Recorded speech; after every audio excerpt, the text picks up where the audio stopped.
in the early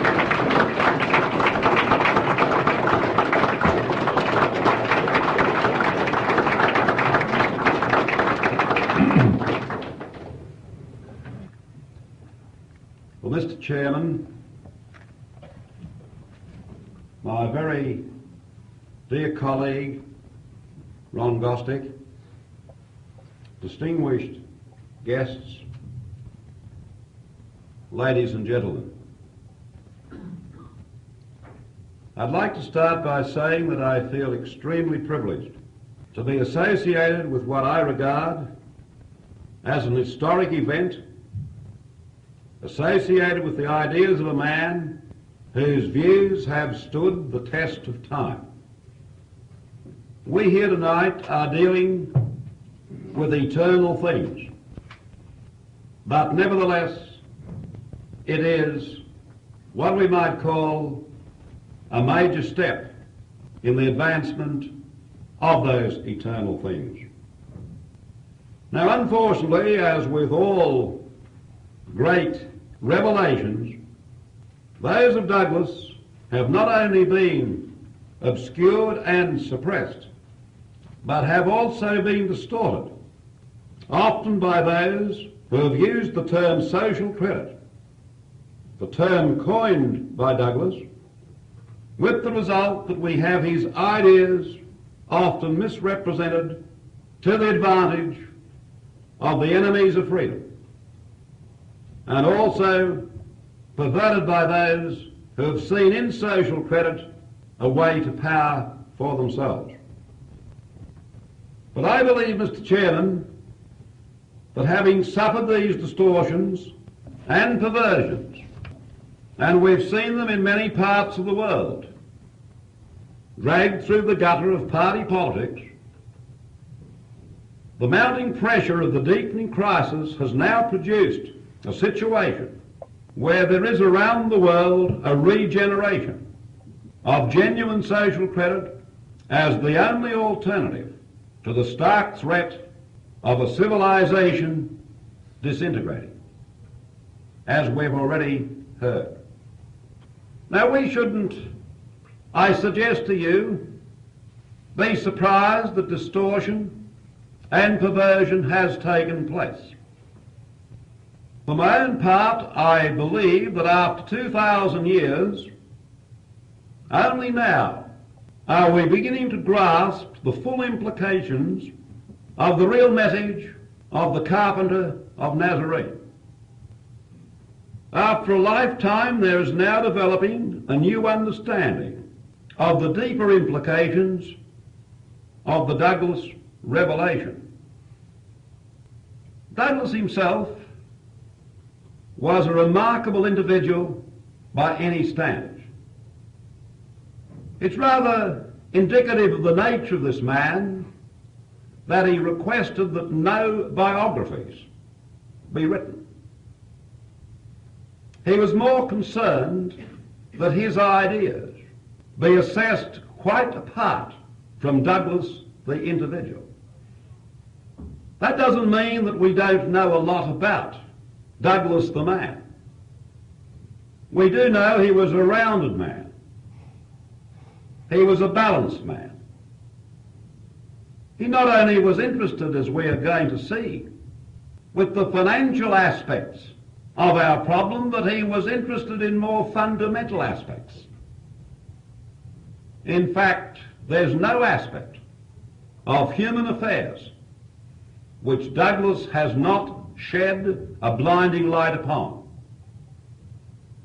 You can name whatever you care: finance, politics, economics, sociology, constitutionalism, and last but certainly not least, my friends, I'm going to say to you tonight that I believe that Douglas, if we'll heed what he had to say, could ensure that Christianity itself is salvaged from the threat now confronting it. In his own life, Douglas had a number of interests. He was a keen sportsman. He built his own tennis court, built his own yacht, He did much else. But nevertheless, he didn't wish us to discuss his personal qualities. What he wanted us to do was to concentrate upon the revelation he gave us, so that that revelation would not be obscured by the question of personality, because as we all know, different people react quite differently to personalities. Douglas was a humble man, and if you read through his writings, and I never cease to read through his writings, because I believe there, as my colleague from Australia, Mr. Jeremy Lee, observed in his message, you sometimes kick yourself that you had never quite grasped the full implication of what Douglas had to say on a particular matter. So rich, you could spend a whole day taking texts, giving addresses just on the text. Now, what was Douglas really concerned about? Was he concerned with producing a utopia? He specifically rejected the concept of utopia, because he said a utopia would be the imposition of what one individual or one group of individuals believed was the ideal state. But that ideal state may not be the concept of all the other individual members. What Douglas said was, we are trying to place the individual in society in a position where in voluntary association with his fellows, he can govern his own life. He can create his own utopia. What a profound observation. Also, let us look at another statement. The rules of the universe transcend human thinking. If therefore we are wise, with proper humility, we will attempt to discover what those truths are, and if we desire satisfaction in our personal and social lives, we will attempt to follow those truths. In another statement, which might almost be my text for this evening, Douglas said, we are trying to release reality. That statement itself is one that's so profound, the more you think about it, the more you grasp the real implications of the Douglas revelation. Douglas did not say, this is how I think things ought to work. Douglas said, we are attempting to discover how things do work in accordance with the nature of things. You see by this, Douglas is the man who does agree that the individual is but part of a greater whole. He accepted from the beginning the Christian concept when he said in his first book, major book, Economic Democracy, systems were made for men, not men for systems. And the true purpose of a system is to ensure the self-development of the individual. This, of course, is based upon Christ's famous rejoinder to the Pharisees when he said, the Sabbath was made for man, not man for the Sabbath. The starting point, therefore, to Douglas was the individual. Each individual, as in genuine Christianity, is unique. The kingdom of God is within each individual. And I've never had this put better than by one of those who understood better, perhaps, than anyone here this evening, a man whom I'm sorry is not with us on this historic occasion, Mr. L.D. Byrne, the former technical advisor to the government of this province. Mr. L.D. Byrne has written this about Douglas. Notwithstanding a mental stature unusual in any society, Douglas's outstanding characteristic was a profound humility, a humility which was reflected in his writings and in his life. Where others viewed the world in terms of mankind's struggles and achievements, and society as the creature of man's brain and behaviour, with the realism of the engineer and the penetrating spirituality of a medieval theologian, Douglas saw the universe as an integrated unity centred in the Creator and subjected to his law. It was the basis of Douglas's philosophy, of which social credit is the policy, that there is running through the warp and woof of the universe the law of righteousness, divine law, which he termed the canon. Because of the higher intelligence and free will accorded to him, man cannot rely on instinct to guide him in his adherence to the canon. He must seek it actively, and to the extent that he finds it and conforms to it, he will achieve harmony with the universe and his Creator.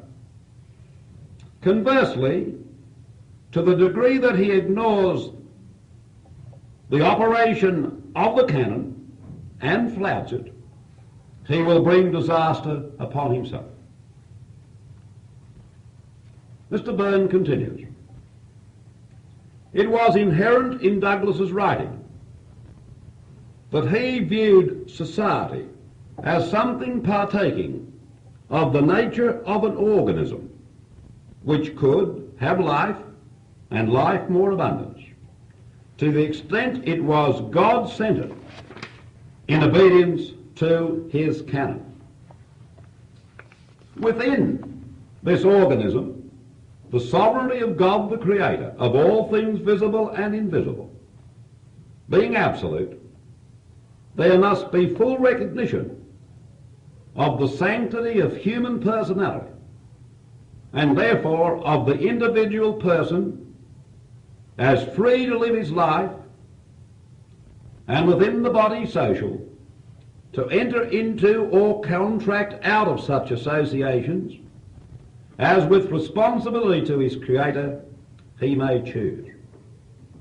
And no person may deny to another the relationship to God and his fellows without committing sacrilege. This concept, reflecting the ideal of Christendom as the integration of church and society, which was the inspiration of European civilization for centuries, involves adherence to a policy in every sphere of social life, economic, political, and cultural. This is the policy which Douglas termed social credit.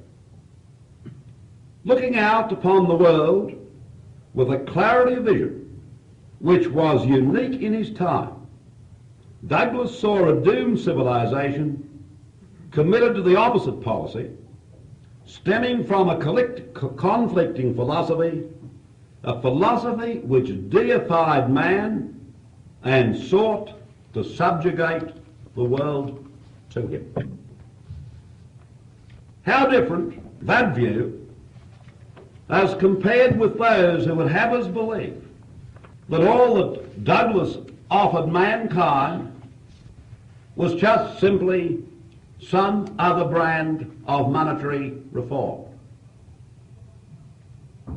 And it's with great regret I have to say that large numbers of people calling themselves social creditors have been cut off from that tremendous depth of understanding which Douglas brought. We have many parodies those who give their own interpretation, but have never gone to the source, never gone to what we might call the master. In the introduction to the 1974 edition of Douglas's first work, Economic Democracy, which you'll find on the table, Dr. Geoffrey Dobbs, the distinguished English social creditor, observed, and I quote him, "Only a handful of all those who call themselves Douglas's followers have ever grasped the total radical nature of his thinking, or the fact that his proposals for monetary reform were quite secondary and subordinate of the fundamental policy of the will to freedom, which now emerges as the sole alternative to the prospect of domination of the will to power." History teaches that the great majority of people only react mainly to the pressure of events. I believe it was therefore natural that there was a tremendous upsurge in interest in social credit as a result of the conditions of the Great Depression, this caused by the restriction of the rate of credit creation.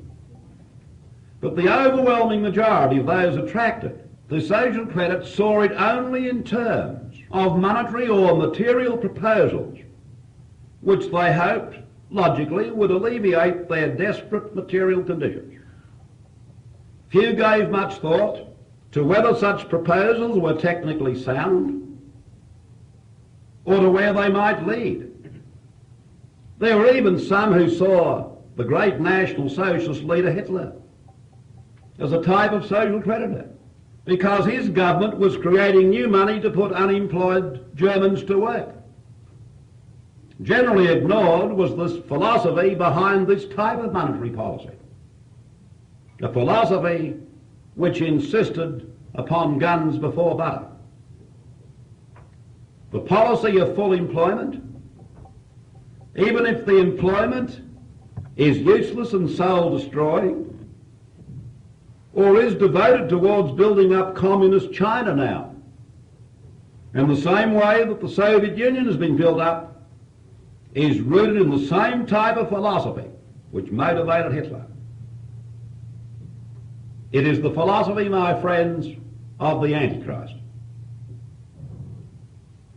Because so few really understood the nature of Douglas's ideas, it's not surprising that when material conditions changed, as a result of the greater rate of credit expansion during and following the Second World War, and for, of course, the wars that have followed since, Korea, Vietnam, and elsewhere, it's not surprising that when that took place, many who called themselves social creditors lost interest in the subject. From the beginning, Douglas had continually directed attention to the lack of understanding concerning social credit. Even in 1932, when the Great Depression conditions were resulting in the first wave of interest in his monetary proposals, Douglas felt it necessary to warn. I quote him, "There is too great a tendency to assume that the question of credit is the only subject on which we hold views of practical importance. So far from this being the case, the principles of organisation, which are discussed in the earlier part of Economic Democracy, are vital to an effective understanding of the credit problem." So, for a few moments, look at this source work.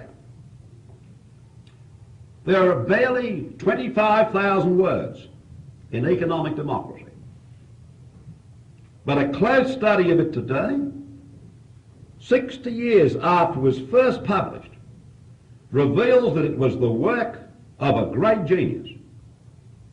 Events over those 60 years have confirmed the truth outlined in this book. Douglas touched upon, either fully or in principle, every aspect of the vast subject which has subsequently been expanded in numerous addresses and books. And that is why I urge people to go back to that book. There are 12 chapters in economic democracy, but only 3 of these are devoted to an examination of finance. And this primarily in relationship to the principles of human association dealt with in the other chapters. Writing some years later another work, whose service is perfect freedom, Douglas said, the first book on what has since come to be called social credit, economic democracy, was concerned almost wholly with the proposition that centralization of power over initiative, as opposed to individual freedom, is a persistent and conscious policy. Every effort has been made to obscure this fundamental issue and to represent the social credit movement as concerned only with a discredited monetary scheme, which was first tried in Alberta and failed. Douglas revealed in economic democracy that he implicitly accepted the Christian revelation of truth when he wrote, systems were made for men and not men for systems, as I said earlier. And then if you care to go on and study what Douglas had to say, you'll find that he's constantly developing our understanding in all aspects of human association, but always in relationship to what we've described as the canon of the universe. In his latter writings, Douglas got to that point where I believe we are this evening. In his earlier writings, such as Economic Democracy, he accepted the view, implicitly, that the Christian philosophy was still broadly accepted as the basis for social life. And this is something we should think about. It was brought home to me very vividly in an incident I experienced last year. I was addressing a meeting in one of our Australian states, and at question time there arose what you'd call, I suppose, an ordinary type of citizen, obviously a working class type. I gathered because he spoke of his teenage children, he must have married late in life. But he made one of those statements that you sometimes hear in the most unsuspected place, and it's so profound when it hits you. I'd been discussing the present situation and how bad it was. This man said, I'd like to suggest, Mr. Chairman, the present situation is much worse than the Great Depression.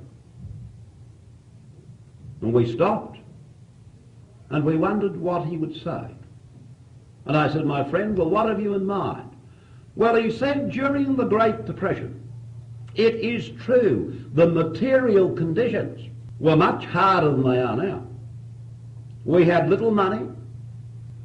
We had little of anything. But, he said, we did have something else. And we all waited. We had, he said, one another. And just think about that.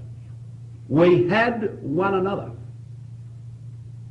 Because the philosophy of our society had not been eroded. We still respected one another's property rights. We respected the other man. To use an Australianism, there was the spirit of mateship. And so we tended to cooperate. But today, if we had imposed upon us anything, even resembling those conditions, our society would be torn to pieces because no longer do we have one another. And we don't, in a very realistic sense, love one another. Douglas himself observed that the first great commandment relating to the question of love was not just a piece of sloppy sentimentalism. It was one of the most brilliant and revealing political maxims ever enunciated. Why? Because when it's worked and applied, it is successful. It is the basis of a harmonious society.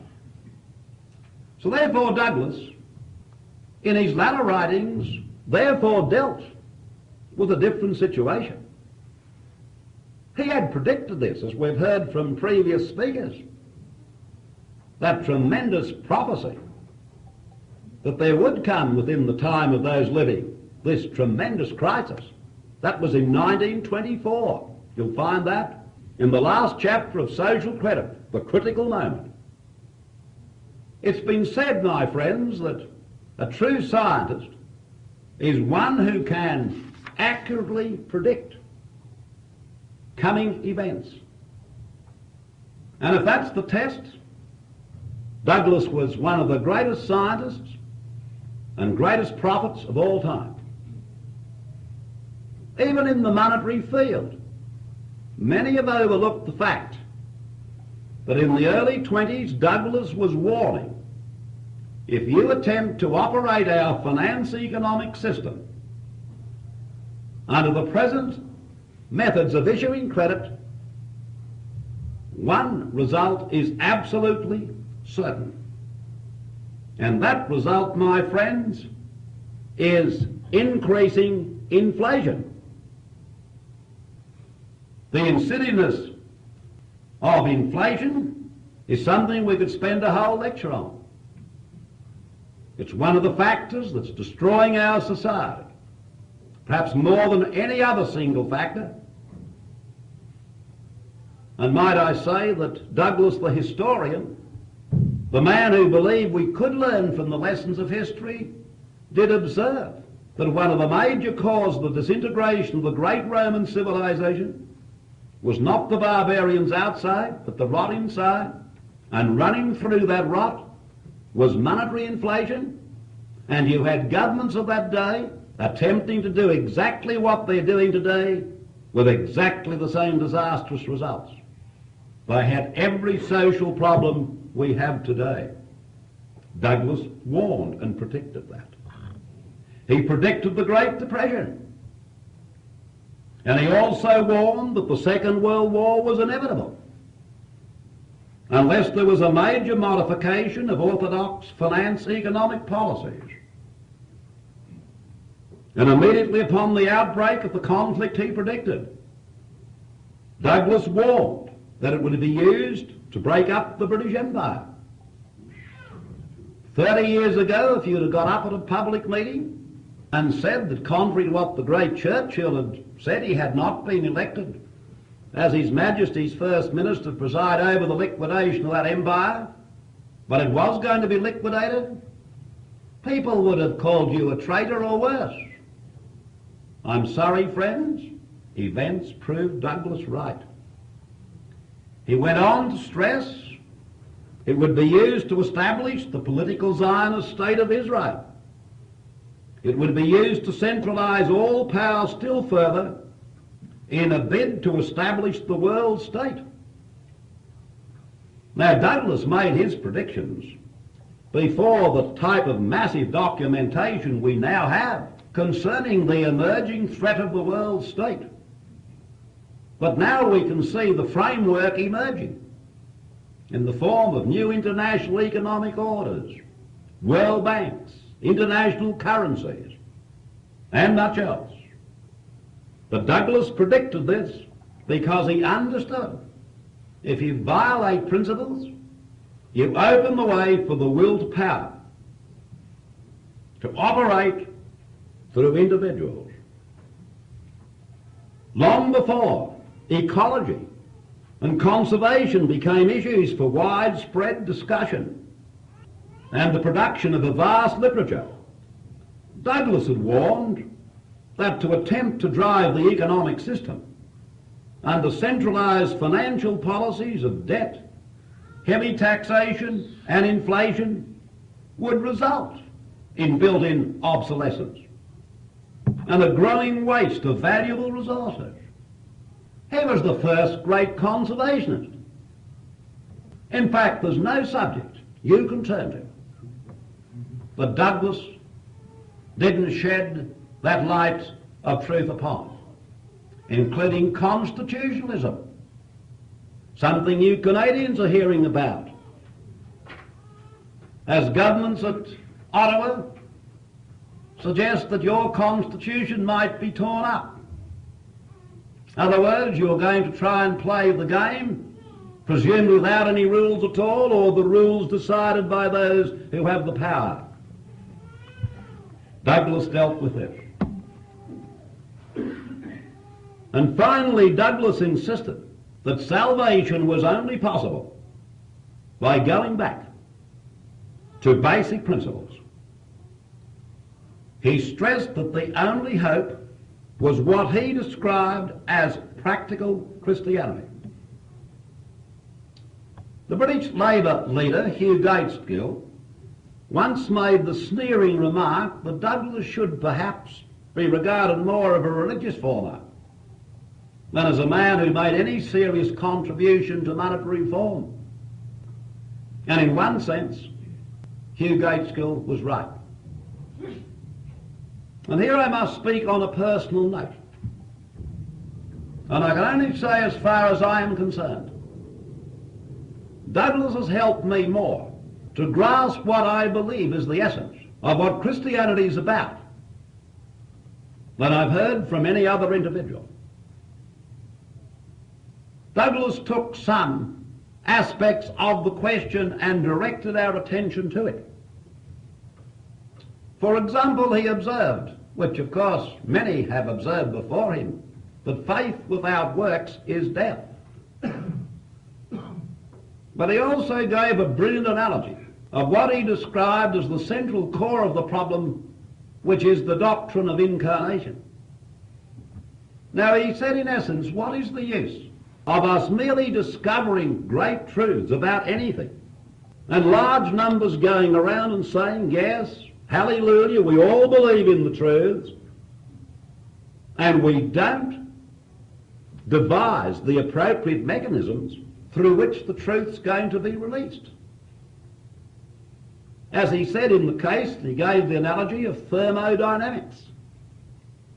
You could get up and say, thermodynamics is the way to the new life. Yes, we all believe in it. But all saying we believe in the law of thermodynamics doesn't make anything happen.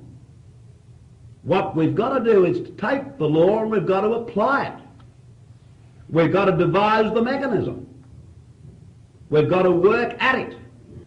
And that is why, to me, Douglas shed a new light on the tremendous potential with the Christian truths if we will but take them and say, they must not just be hidden away once every 7 days in the church. They must apply to politics, economics, finance. All must come within the scope of truth, the subject of power, and much else. And this is what Douglas opened up for those who will but look at what he had to say. So to conclude, Mr. Chairman, it's my firm conviction at this historic event, at this time, in your history, in the history of the free world, I must agree with what my colleague Ron Gostick has said. While it is true that we are moving into the night, as Douglas said we would, but nevertheless, the challenge is for us to fully understand that torch which is available to us so that we can guide our fellows through the night into the day that must follow. And I believe this is the historic mission of the social credit movement at this time to look seriously at what Douglas had to say about practical Christianity as the one force which can shift mankind off the disaster course on which he is now travelling. And if we do that, my friends, you in the years to come will be able to look back upon this historic event and say we were part of that eternal process. Thank you very much.